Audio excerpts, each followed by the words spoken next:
Independent ডিজিটালে আপনাদের স্বাগত জানাচ্ছি। আমি আশিক হোসেন। আমাদের সাথে আজকে আলোচনায় যুক্ত হয়েছেন জ্যেষ্ঠ সাংবাদিক সেলিম খান।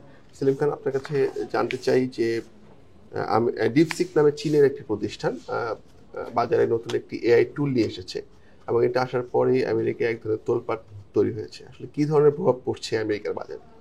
হ্যাঁ, এটা আপনি ঠিকই বলেছেন যে আমেরিকা এক ধরনের তোলপাড় চলেছে। তোলপাড়টা মানে এই এআই টুলটা যে এই ধরনের একটা তোলপাড় তুলবে বা ফেলবে, এটা আসলে অন্য সবার মানে সবারই কল্পনাতীত ছিল। এবং আমার ধারণা যারা এটি তৈরি করেছেন, যে এই ডিপসিকের মানে ডিপসিক কোম্পানির যিনি প্রতিষ্ঠাতা, তিনিও নিশ্চয়ই ভাবেননি যে এই ধরনের একটা সাড়া তিনি পাবেন। কারণ দেখা যাচ্ছে যে এইটি চালু করার পরপরই আপনার গত সোমবার শুধু অ্যাপল, যেটা আমেরিকার সর্বাধিক ব্যবহৃত ফোন, অ্যাপল ফোন মানে অ্যাপলের যে অ্যাপ স্টোর আছে, সেই অ্যাপ স্টোর থেকে সবচেয়ে বেশি ডাউনলোড হয়েছে যে এই ডিপসিক এআই টুলটি। মানে তাদের জন্য ছিল অভূতপূর্ব। সবচেয়ে আরেকটি বিষয়ে ইম্পর্ট্যান্ট, সেটা হলো যে এক ধাক্কায় মানে একদিনে সোমবার বাজার খোলার সঙ্গে সঙ্গে সারা দিনে প্রায় $1 ট্রিলিয়ন আমেরিকার শেয়ার বাজার থেকে উধাও হয়ে গেছে। এই প্রায় $1 ট্রিলিয়ন শেয়ার বাজার থেকে উধাও হওয়া কিন্তু সাধারণ কোম্পানিগুলো হয়নি। যারা টেক জায়ান্ট, তাদেরই কিন্তু এই পয়সা সবচেয়ে বেশি গেছে, তাদের শেয়ারের দাম সবচেয়ে বেশি কমেছে। তবুও শেষ পর্যন্ত কিছুটা সামাল দিয়েছে। বলা হচ্ছে যে অ্যাপলের দাম মানে পড়তে পড়তে আবার শেষের দিকে 3% বাড়ার কারণে কিন্তু কোনো রকমে আর একটু সামাল দেওয়া গেছে। নাহলে কিন্তু ওই 1 ট্রিলিয়ন কেন, তার চেয়েও বেশি, এই 1 ট্রিলিয়নের পরিমাণ কিন্তু প্রায় $1,00,00,000, মানে একটা দুটো টাকা না।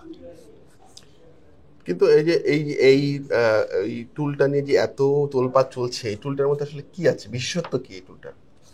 দেখেন, প্রথম কথা হচ্ছে এই টুলটা যে চীনা প্রতিষ্ঠানটি বানিয়েছে, তারা প্রথমত ও, সেটার বিশেষত্ব যে কথা তারা বলছেন, প্রথম আগে আসে যে তৈরির বিষয়।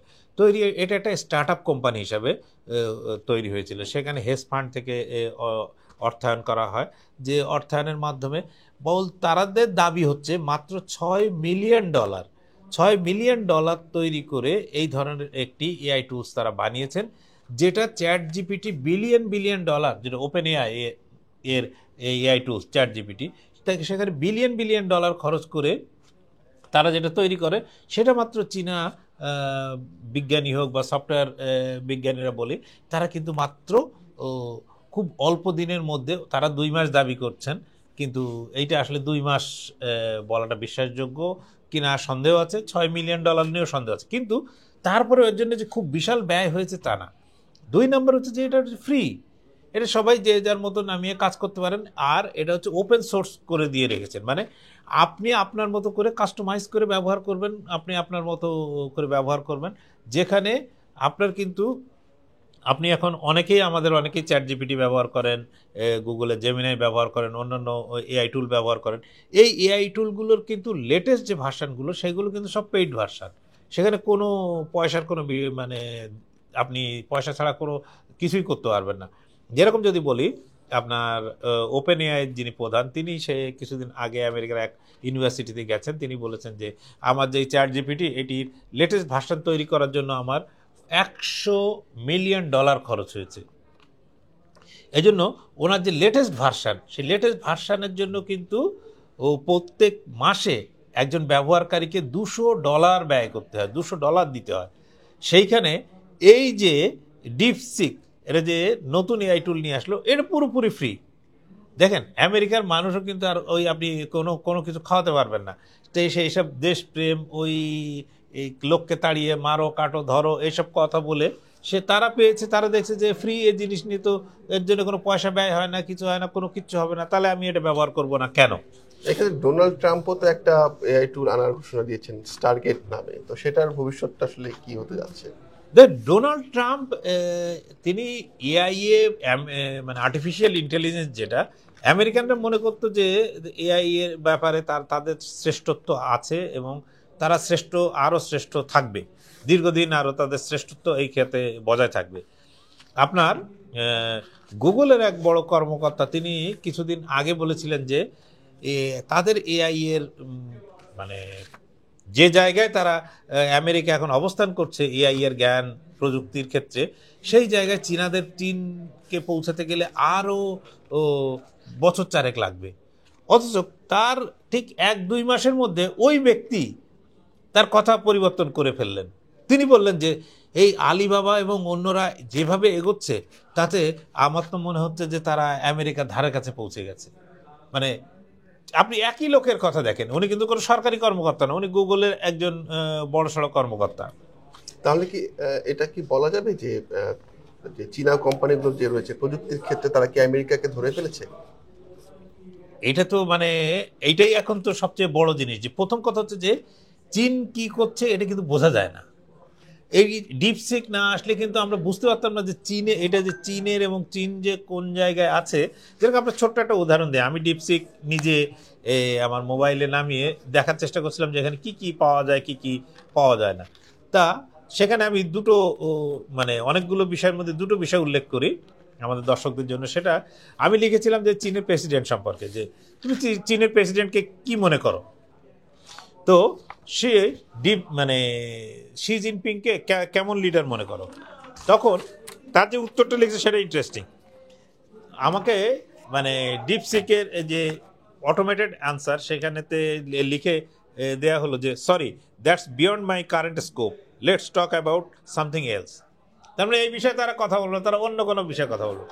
আমি তারে প্রশ্ন করেছিলাম যে তুমি কি মনে করো যে তুমি চ্যাট জিপিটির চেয়েও বেটার বা সুপিরিয়ার।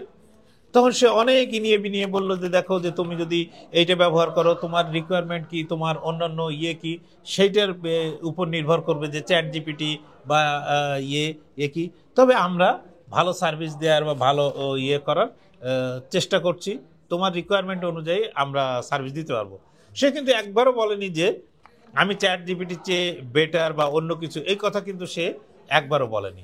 এই ক্ষেত্রে কিন্তু চীনা প্রযুক্তির এই যে প্রযুক্তির কথা আপনি বললেন, কিছুদিন আগে আমরা দেখেছিলাম যে চীন একটা একদম সর্বশেষ মডেল এবং সর্বশেষ প্রযুক্তির যুদ্ধ বিমান বাজারে ছেড়ে দিয়েছে। এবং বাজারে ওইভাবে ছাড়েনি, বাজারে ছেড়েছে তারা তাদের এক্স হ্যান্ডেলে প্রকাশ করার পর, তারপর আর দেখায় না। এই মডেলটা নিয়ে কিন্তু ইতিমধ্যে ব্যাপক কথাবার্তা হচ্ছে। তারা সামরিক যে প্রযুক্তি, এখন সামরিক প্রযুক্তির চেয়ে চীনের লক্ষ্য হয়ে গেছে কিন্তু আপনার এই মানে এআই বা ইন্টারনেট কেন্দ্রিক বা কম্পিউটার কেন্দ্রিক প্রযুক্তি। এখন যদি কোয়ান্টাম টেকনোলজিতে যে আপনার চীন কোন পর্যায়ে আছে, এটা কিন্তু আমেরিকা বা কেউ সারা বিশ্বে কেউ কিছু জানে না। এইটা একটা সম্ভব হয়েছে এই কারণে যে আমেরিকায় প্রতি পদে পদে চীনের যে কম্পিউটার বিজ্ঞানীদের অসম্মান করা হয়েছে, তাদেরকে চাকরি দেওয়া হয়নি, ফলে তারা দেশে ফিরে গেছেন এবং তারা নিজেদের মতো চেষ্টা করেছেন। এখন আপনি বলতে পারেন যে এটা ট্রাম্পের জন্য মানে একটা বড় ধাক্কা কিনা। আপনার হয়তো মনে আছে যে যখন মহাকাশে যাওয়া নিয়ে এক ধরনের বড় প্রতিযোগিতায় ছিল যে আমেরিকা এবং সোভিয়েত ইউনিয়ন, তখন কিন্তু যেদিন রুশ মহাকাশচারী যেদিন প্রথম ইয়েতে গেলেন, ওটা প্রবলি 1955 সাল, হ্যাঁ মানে ইউরি গ্যাগারিন। তো ইউরি গ্যাগারিনকে যখন তারা প্রথম পাঠালো, সেটা ছিল কিন্তু আমেরিকার কাছে একটা বড় ধরনের পরাজয়, যে এই পরাজয়টা তারা মানতে পারেনি। যে প্রথমে তো লাইকা নামে একটা কুকুরকে পাঠানো হয়েছিল, তারপর ইউরি গ্যাগারিন গেলেন, তারপরে গেলেন যে ভ্যালেন্তিনা তেরেস্কোভা, এরা একে একে গেলেন। যে এইটা আমেরিকা ঠিক মানতে পারেনি। আমেরিকা তার পাল্টা ব্যবস্থা হিসাবে চাঁদে লোক পাঠিয়ে প্রমাণ করার চেষ্টা করেছিল যে আমরাও তোমার চেয়ে অনেক শ্রেষ্ঠ। ঠিক আমার মনে হচ্ছে এখন যে চীন এবং আমেরিকার মধ্যে এই প্রযুক্তির লড়াইটা, বিশেষত এই এআই সহ এআই, জেনেটিক্যাল ইঞ্জিনিয়ারিং বা অন্যান্য সব ক্ষেত্রের লড়াইটা ঠিক এই রকম জায়গায় এসে পৌঁছেছে, যেখানে তাহলে ডোনাল্ড ট্রাম্পের সামনে আসলে কি, উনি এখন আসলে কি পদক্ষেপগুলো নিতে পারেন বা কি করবেন বলে মনে হয়? ডোনাল্ড ট্রাম্পের একার পক্ষে তো কিছু নেই, কিন্তু উনি যদি মনে করেন যে সমস্ত সবার জন্য দুয়ার বন্ধ করে দিয়ে আমেরিকায় যারা আছে তারাই শ্রেষ্ঠ, এবং সেটা দিয়ে উনি আমেরিকার শ্রেষ্ঠত্ব ধরে রাখবেন, তাহলে আমার মনে হয় উনি ঠিক জায়গায় এই মুহূর্তে নেই। আপনি দেখেন যে বেশিরভাগই যাদের যে টেক কোম্পানি, এই টেক কোম্পানির প্রধানরা কিন্তু ভারতীয় বংশোদ্ভূত একটা বড় অংশ আছেন, তাছাড়া অন্যান্য দেশের আছেন, তাদের ইয়েতে কাজ করেন। তো তারা এসব দেশ থেকে যাওয়ার কারণেই তো তাদের টেক কোম্পানিগুলো এই জায়গায় পৌঁছেছে, বিভিন্ন জায়গায় বিভিন্ন পর্যায়ে পৌঁছেছে। এখন তিনি সবার জন্য দুয়ার বন্ধ করে দিয়ে যারা অবৈধ আছে তাদের বের করে দিয়ে ওই চীনের সঙ্গে পাল্লা দেবেন, এটা হবে না, এটা তারা পারবে না। প্রথম কথা মনে রাখতে হবে যে চীন কোথায় পৌঁছেছে। চীন একটা কি বলবো, একটা বদ্ধ দেশ, যেখান থেকে ইনফরমেশন খুব বেশি যে পাওয়া যায় বা আসে সেইটা না, কিন্তু আপনার সে বুঝিয়ে মানে কোনো কিছু বের করার পরেই বোঝা যায় যে চীন কত দূরে এগিয়েছে। আপনি 5Gর ক্ষেত্রেও দেখেন, 5Gর ক্ষেত্রে কিন্তু চীনের হুয়াওয়ে আগে 5G এনে পৃথিবীকে দেখিয়ে দিল যে তারা পারে। আর আরেকটা জিনিস মনে রাখতে হবে যে ট্রাম্প যে মানে চীনের সঙ্গে বারবার যে মানে টক্কর দেওয়ার খেলায় নেমেছেন, এই টক্কর দেওয়ার খেলায় আমেরিকা কতটা প্রস্তুত এখনো পর্যন্ত সেটা তার মনে রাখা উচিত। একটা হচ্ছে যে প্রথম তিনি বড় বড় কথা বলার পরেও তিনি চীনের প্রেসিডেন্টকে তার শপথ গ্রহণ অনুষ্ঠানে আমন্ত্রণ জানিয়েছেন, এটা গেল এক।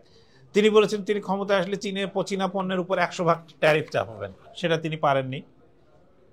এখন দেখেন ঠিক চীনের এই অ্যাপটা মানে বাজারে চালু করার জন্য কোন দিনটাকে বেছে নেওয়া হলো, ঠিক ট্রাম্প এই সোমবারের আগের সোমবার উনি 20 তারিখ ক্ষমতা নিয়েছেন, তার ঠিক এক সপ্তাহ বাদে অ্যাপটা আগেই চলে আসছিল, কিন্তু সোমবারই কিন্তু পরের সোমবারই বাজারে এমন এফেক্ট পড়লো যে তিনি ব্যবসায়ী হিসেবে বুঝতে পারবেন যে পুরো বাজার একদিনে $1 ট্রিলিয়ন নেই। ফলে ট্রাম্প কিন্তু ভালোই বুঝতে পারছেন যে চীনকে সামাল দেওয়াটা তার জন্য কতটা কঠিন হবে।